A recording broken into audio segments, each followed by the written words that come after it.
Hello everyone. In this class, we'll study about the motor system.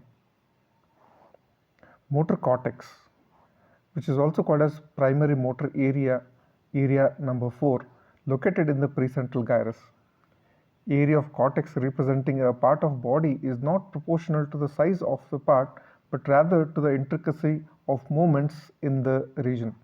Thus, relatively large areas of cortex are responsible for movements in the hand or in the lips. In the precentral gyrus, the body is represented in the upside manner, which is called as motor homunculus.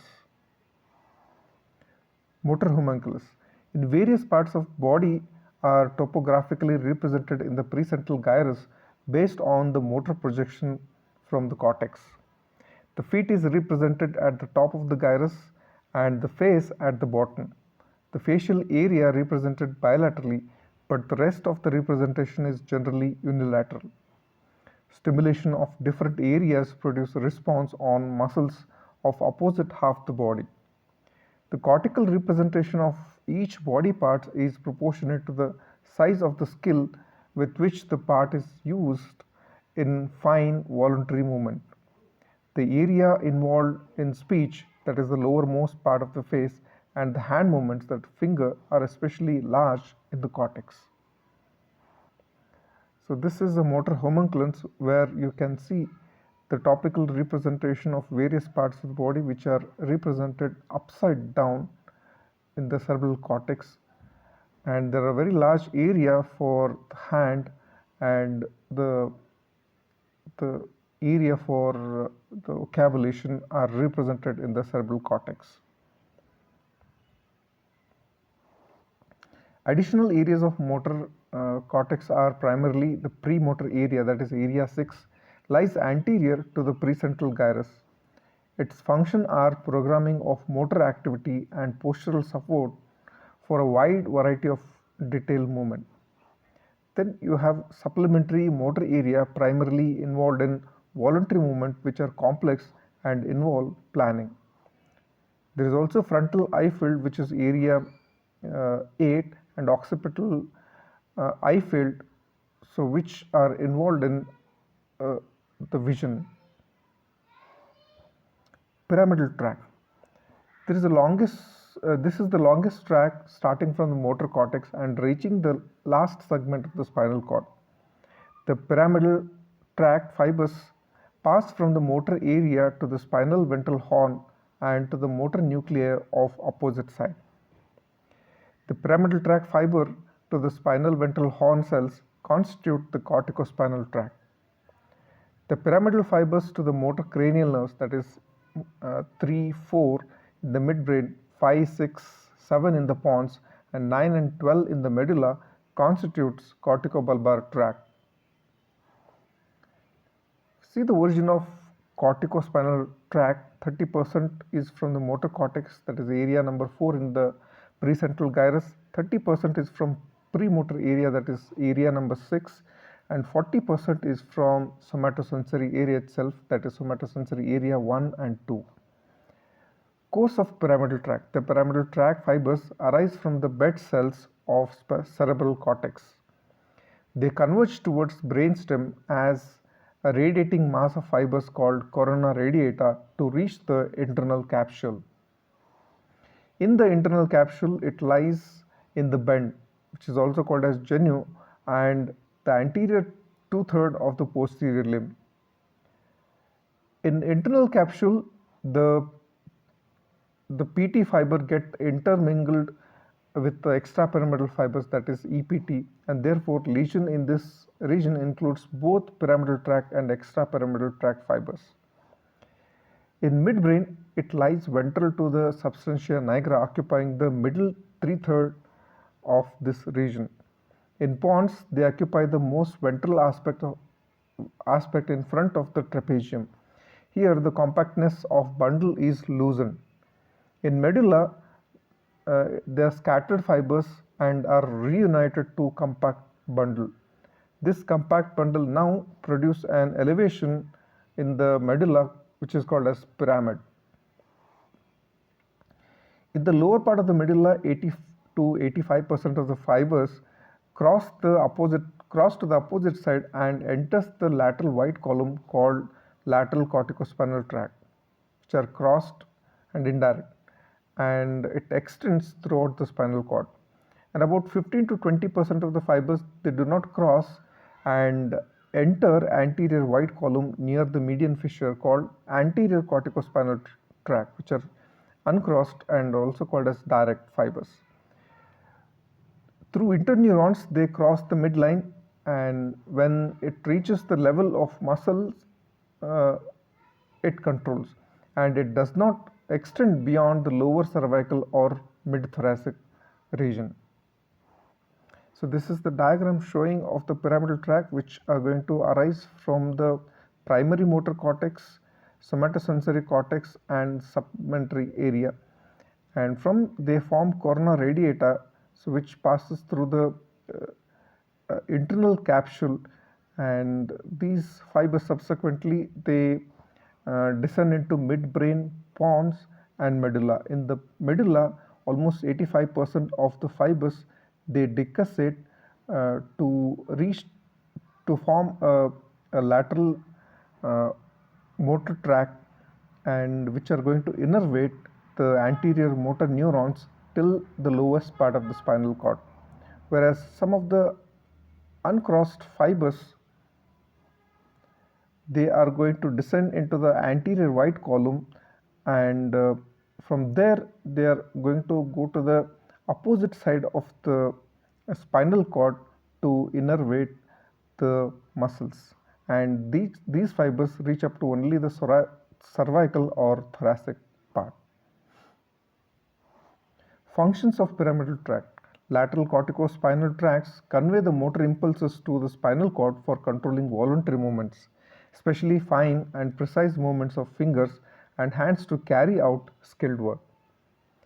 Anterior corticospinal tract controls the muscles of trunk and proximal portion of the limb to carry out the postural adjustments and gross movements. Corticospinal fibers arising from the somatic sensory area, that is area number 1 and 2, and parietal lobe association cortex are concerned with the sensory motor coordination. Some corticospinal fibers end at excitatory synapses on alpha and gamma motor neurons, whereas others end on the interneurons that may excite or inhibit the alpha motor neurons, and thus controlling the alpha motor neuron activity. Corticobulbar fibers are responsible for voluntary controls of muscles of larynx, pharynx, palate, and upper and lower face, jaw, and eye. Coming to the extrapyramidal tracts, the part of descending brainstem and spinal pathways which do not pass through the pyramids and are concerned with postural control are referred to as extrapyramidal system. There are various extrapyramidal tracts. They include medial longitudinal fasciculus, lateral vestibulospinal tract, medial vestibulospinal tract, reticulospinal tract, Rubrospinal tract, tectospinal tract, and Olivospinal tract. Medial longitudinal fasciculus. It arises from the medial vestibular nucleus, reticular formation, superior colliculus, and interstitial nucleus of Kajal. The tract descends down uncrossed up to upper cervical region. Their important functions are coordination of reflex ocular movements and integration of movements of eye and neck. Lateral vestibulospinal tract. It arises from the lateral vestibular nucleus of the same side, run uncrossed, and it ends at various levels of spinal cord. The important function of lateral vestibulospinal tract is to maintain muscle tone and posture and maintenance of position of head and body during acceleration. Whereas medial vestibulospinal tract, it arises from medial and inferior vestibular nuclei on both the sides, descends uncrossed, and ends at various levels of spinal cord. Their important function is maintenance of equilibrium and muscle tone. Reticulospinal tract. It arises from the reticular formation of pons and medulla, descends mostly uncrossed, and extends up to the thoracic segments. Their important function is to coordinate voluntary and reflex movements and control the muscle tone. Rubrospinal tract arises from the red nucleus, crosses to opposite side and extends up to the thoracic segments. Their important function is their facilitatory influence on the flexor muscle tone. Tectospinal tract fibers arise from the superior colliculus in the midbrain, cross to the opposite side in the tegmentum and descends up to the lower cervical region. And their important functions, uh, they indirectly connect the retina with the spinal motor neuron and coordinates the retinal impulses with body movements. Olivospinal tract fibers, they arise from the inferior olivary nucleus of the medulla and crosses to the opposite side and descends up to the cervical region. It is less developed and less important in mammals. Their important function, they control the movements uh, due to proprioception. Disease or lesion of the extrapyramidal tract causes difficulty in initiating voluntary movements. So these are some of the difference between pyramidal tracts and extrapyramidal tracts. Pyramidal tracts phylogenetically a newer motor system developed recently, and extrapyramidal is a older system. The pyramidal tracts axons pass without relay to the spinal segments where they form synapses with either interneurons or dorsal horn directly with the motor neuron themselves, whereas extrapyramidal tract, uh, the discharge occurs through the several tracts. They are polysynaptic and multi-channel pathway. Pyramidal tracts, they have a greater influence over the motor neurons that controls muscles involved fine movements, particularly those of fingers and hands. Whereas extrapyramidal tract, they involve in the coordination of the large group of muscles used in the maintenance of upright posture, locomotion, and head and body movements, and when turning towards specific stimulus.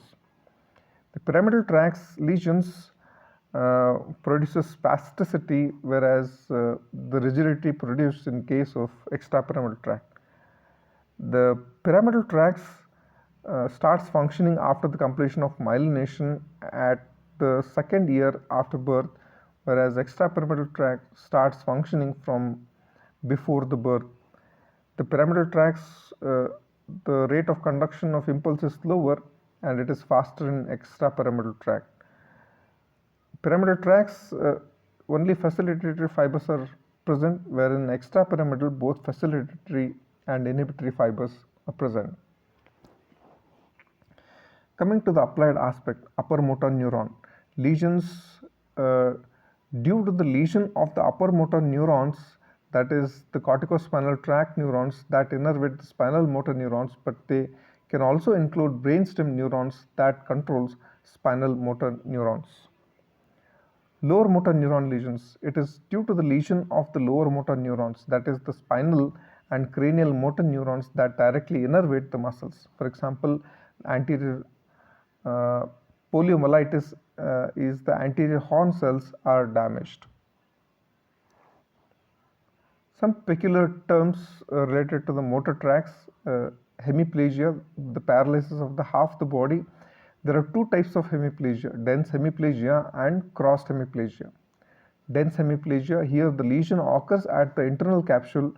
There is a weakness of whole opposite side of the body including face, and this is a type of upper motor neuron type of lesion affecting the whole opposite of the body. Crossed hemiplegia, here the site of lesion is in the brain stem. Cranial nerve involvement depends on the level of lesion. There is a ipsilateral cranial nerve involvement, that is lower motor neuron type of cranial nerve lesion, and contralateral weakness of the body, that is upper motor neuron type. The patient walks on a narrow base, has a difficulty in bending his knees and drags his feet along as if they are glued to the floor, and this is referred as spastic or hemiplegic gait. Paraplegia is nothing but paralysis of both the lower limbs. Monoplegia is paralysis of single limb. Quadriplegia is paralysis of all the four limbs. Effects of lesions at various levels of CNS. Pyramidal system can be injured by cerebrovascular accidents, and cerebrovascular accident is a major cause of pyramidal lesion. There are two major forms. One is infarction and another one is hemorrhage. In the brain, an artery can be blocked by thrombosis or embolism. The cardiovascular accident can damage the pyramidal system at various places like internal capsule, motor cortex, and brainstem. When the injury is located at the internal capsule, then the hemiplegia of the contralateral side is the rule. This is because pyramidal tract fibers are so crowded here that even a slight injury will damage. The cause is damage to the large number of fibers. In severe lesions, sensory and visual tracts are also involved, so hemianesthesia and homonymous hemianopia will also develop. When there is a damage to the area 4 monoplasia on the contralateral side, or a localized lesion, for example in the face, is a general rule. This is because the pyramidal tract fibers are very scattered here. Therefore, to cause hemiplegia, lesion in the area 4 has to be very extensive. Moreover, the cortical lesions, there will be other signs, for example, the convulsive seizures, stereognosis, aphasia, etc. Brainstem lesions can be often diagnosed by the reference to the gross anatomy. For example, lesions in the midbrain, there will be signs of third nerve paralysis on the side of lesion and spastic hemiplegia on the other, that is contralateral side, so which is also called as Weber's syndrome. When the lesion in the lower down in the brainstem, there will be symptoms depending on the exact site of injury. So there will be signs of injury of 7th, 9th, 10th or 11th or 12th nerve on the side of the lesion and the spastic hemiplegia on the contralateral side. It can be upper level of spinal cord lesion which leads to quadriplegia, respiratory paralysis. And if the lesion occurs in thoracic and lumbar, they can lead to paraplegia. And here respiration is normal. Note that cerebrovascular accidents induce damage of pyramidal tract is called stroke or apoplexy. The onset of stroke is usually sudden. In the initial phase, there will be usually signs of shock. After a few days, provided the patient survives, the shock passes off and the stage of chronic pyramidal lesions appear. Babinski's response is obtained by stroking the outer edge of the sole of the foot with a firm tactile stimulus. The direction of stroke from the heel towards the little toe and then medially across the metatarsus. In normal individuals, it produces downward movement, that is plantar flexion of the great toe and the small toes. And this is due to the contraction of the flexor hallucis longus. Babinski's plantar response appear with the development of the pyramidal tract, and its presence indicate the development of these tracts. Normally, it is a flexor response. Babinski sign is positive in upper motor neuron lesion. Here, on stroking the outer edge of the sole of the foot with a firm tactile stimulus produces first and upward movement of dorsiflexion of the great toe and fanning out, that is abduction of the small toes. This is due to the contraction of extensor hallucis longus, and physiologically it is a withdrawal response. Babinski sign, if once becomes positive, remains positive for the rest of the life. Some of the other causes for the positive Babinski sign are the lesion in the pyramidal tracts. It can occur in infants below 1 year as the pyramidal tracts are not well developed in them. It can occur during deep sleep, or it can occur during chain stroke respiration due to the hypoxia. Release phenomenon. Some features are not normally seen in healthy person because they are suppressed by the central nervous system. Some particular damages of CNS cause release of it, and the feature up till now suppressed become manifested. In the newborn, Babinski sign is normally positive. When pyramidal tracts develop fully, Babinski sign is suppressed and the flexor plantar response appears. In upper motor neuron lesions causes the release and Babinski sign appears again. Some of the common examples of release phenomena are Babinski sign, decerebrate rigidity, and cerebellar tremor. Note that Babinski sign is a release phenomena. Spasticity and spastic paralysis usually means a combination of the following signs, that is clasp knife rigidity, presence of Babinski sign, loss of voluntary power, and exaggerated reflexes. These are some of the difference between spasticity and rigidity. Spasticity is seen in the lesion of the pyramidal tract, and most commonly the lesion is in the internal capsule, whereas rigidity is seen in the lesions of basal ganglia, and therefore it is called as extrapyramidal rigidity. Spasticity involves only one group of muscles, either agonist or antagonist. Usually anti-gravity muscles are involved. The rigidity involves both agonist as well as antagonist muscles. Therefore, the more uniform hypertonia, and often it is so distributed as to general attitude of flexion of the limbs and trunk. Whereas spasticity is a state of increased tone which describes as a clasp knife rigidity, whereas in rigidity, hypertonia is described here in two types, lead pipe rigidity and cogwheel rigidity. Lead pipe rigidity, where passive movement of an extremity meets with a plastic dead feeling resistance through bending a lead pipe, whereas cogwheel rigidity occurs resistance to passive movement of an extremely irregularly variable manner. So there will be series of catches during passive movement of the extremity, and this is described as a lever rubbing on the teeth of a cogwheel. Spasticity is a stretch sensitive. The degree of increased tone developed during any passive stretch is proportional to the speed of the applied stretch, where in rigidity no similar phenomenon is observed. Some of the difference between upper motor and lower motor neurons lesion are: lower motor neuron lesion is due to the involvement of the lower motor neurons, that is the spinal and cranial motor neurons that directly innervate muscles, whereas upper motor neuron lesion is due to the lesion in the upper motor neurons, that is neurons that originate from brain and spinal cord that can influence activity of lower motor neurons. Lesion in the pyramidal tracts, the major example. Lower motor neuron, usually single or individual muscle is affected, where upper motor neuron, it involves group of muscles.